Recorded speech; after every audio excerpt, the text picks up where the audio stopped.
Assalamualaikum warahmatullahi wabarakatuh dan selamat pagi murid-murid. Bertemu kembali kita pada hari ini dalam kelas PDPR Sains untuk tahun 4. Untuk PDPR pada hari ini, cikgu akan mengadakan kuis ulang kaji untuk tajuk bumi. Sebelum murid-murid menjawab soalan ulang kaji tersebut, cikgu hendak murid-murid mendengar dan memahami penerangan cikgu tentang tajuk bumi ini. Baik murid-murid, getaran dan bunyi. Bunyi dihasilkan oleh getaran. Bunyi dapat dihasilkan melalui beberapa cara, iaitu pertama melalui tiupan. Apabila seruling ditiup, udara di dalam seruling bergetar. Yang kedua, ketukan. Apabila xylofon diketuk, xylofon bergetar. Yang ketiga, petikan atau gesekan. Tali yang dipetik atau digesek bergetar. Yang keempat, tepukan. Kepingan simbal bergetar apabila ditepuk. Baik murid-murid, ini adalah cara-cara bunyi dihasilkan, iaitu melalui tiupan, ketukan, petikan, gesekan dan juga tepukan. Okey, sifat bunyi yang pertama, bunyi bergerak. Faris, Teruni dan Melan boleh mendengar bunyi loceng penjual aiskrim walaupun mereka berada pada kedudukan yang berbeza. Mereka boleh mendengar bunyi loceng daripada penjual aiskrim kerana bunyi bergerak ke semua arah. Contohnya adalah bunyi siren daripada kenderaan ini.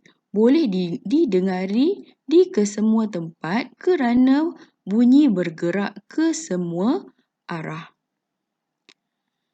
Okey, yang seterusnya, bunyi boleh dipantulkan. Apabila bunyi terkena pada permukaan yang keras, bunyi akan dipantulkan semula. Contoh pantulan bunyi di sekeliling kita adalah yang pertama, apabila kita bercakap di dalam bilik yang kosong. Yang kedua, apabila kita menjerit di dalam gua. Dan yang ketiga, apabila kita menjerit di dalam dewan yang kosong. Ya. Apabila perkara ini berlaku, pantulan bunyi akan terjadi. Okey, contoh pantulan bunyi di sekeliling kita, bercakap di dalam bilik yang kosong, menjerit di dalam gua dan juga menjerit di dalam dewan yang kosong. Baik murid-murid, fenomena pantulan bunyi. Pantulan bunyi berlaku di sekeliling kita. Pantulan bunyi digunakan oleh manusia dan haiwan dengan pelbagai cara.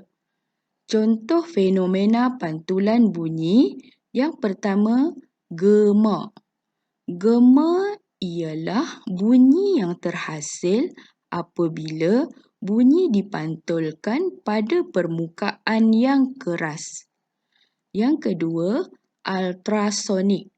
Ultrasonik ialah bunyi yang tidak dapat didengar oleh manusia tetapi dapat didengar oleh haiwan seperti kelawar, ikan lumba-lumba dan paus untuk memandu arah dan mengesan lokasi mangsa masing-masing. Dalam bidang perubatan, pantulan bunyi ultrasonik digunakan untuk mengesan organ di dalam badan pesakit atau bayi di dalam kandungan. Yang ketiga, sonar. Sonar ialah teknologi pantulan bunyi ultrasonik yang digunakan untuk mengesan objek di dalam air. Baik murid-murid, ini adalah fenomena pantulan bunyi, iaitu gema, ultrasonik dan juga sonar. Okey. Terdapat juga bunyi yang berfaedah dan juga bunyi yang memudaratkan. Bunyi memberikan pelbagai kesan kepada kehidupan kita. Terdapat bunyi yang berfaedah dan juga bunyi yang memudaratkan kita. Contoh bunyi yang berfaedah adalah yang pertama, bunyi suara membolehkan kita berkomunikasi. Yang kedua, bunyi muzik boleh menghiburkan. Yang ketiga, bunyi siren ambulan memberikan isyarat kecemasan. Yang keempat, bunyi deringan telefon memberikan maklumat ada panggilan masuk. Manakala bunyi yang memudaratkan kita pula adalah yang pertama, persekitaran yang bising menyebabkan kita sukar berkomunikasi. Yang kedua, bunyi bising kenderaan mengganggu ketenangan dan menyebabkan tekanan emosi. Yang ketiga, bunyi bising yang didengar secara kerap atau terlalu kuat boleh menyebabkan masalah pendengaran. Kekuatan bunyi diukur dalam unit desibel. Bunyi kuat yang melebihi 85 desibel boleh merosakkan telinga kita. Okay. Baik murid-murid, ini adalah gambar rajah yang menunjukkan kebaikan bunyi. Yang pertama, berkomunikasi, menghiburkan, isyarat kecemasan, memberi maklumat. Dan yang memudaratkan pula adalah seperti sukar berkomunikasi, mengganggu ketenangan, tekanan emosi dan juga masalah pendengaran. Okay. Bagaimana pula pencemaran bunyi boleh dikurangkan? Okay. Yang pertama, bunyi yang terlalu kuat atau bunyi yang tidak diingini dapat dikurangkan supaya lebih senyap atau kurang jelas.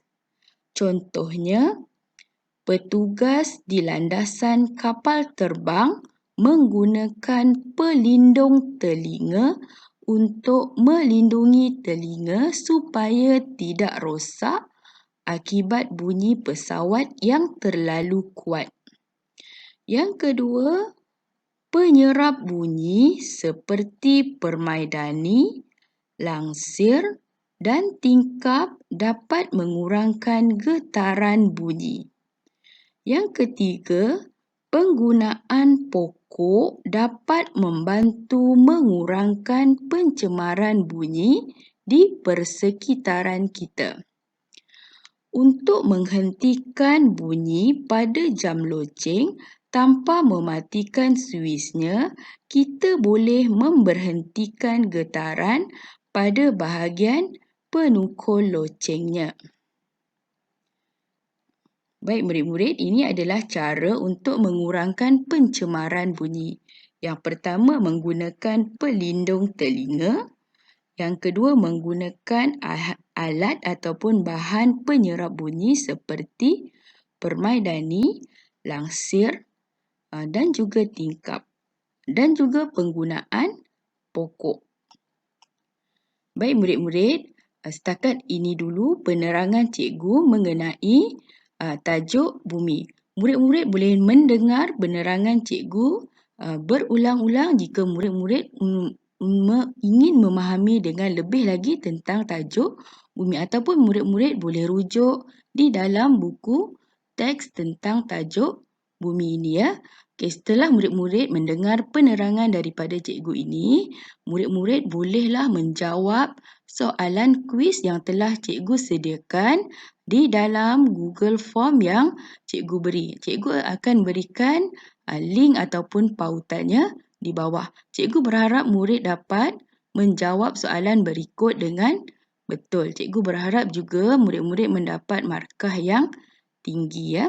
Okey, setakat ini dahulu untuk hari ini. Kita berjumpa lagi pada minggu hadapan. Sekian, Assalamualaikum warahmatullahi wabarakatuh.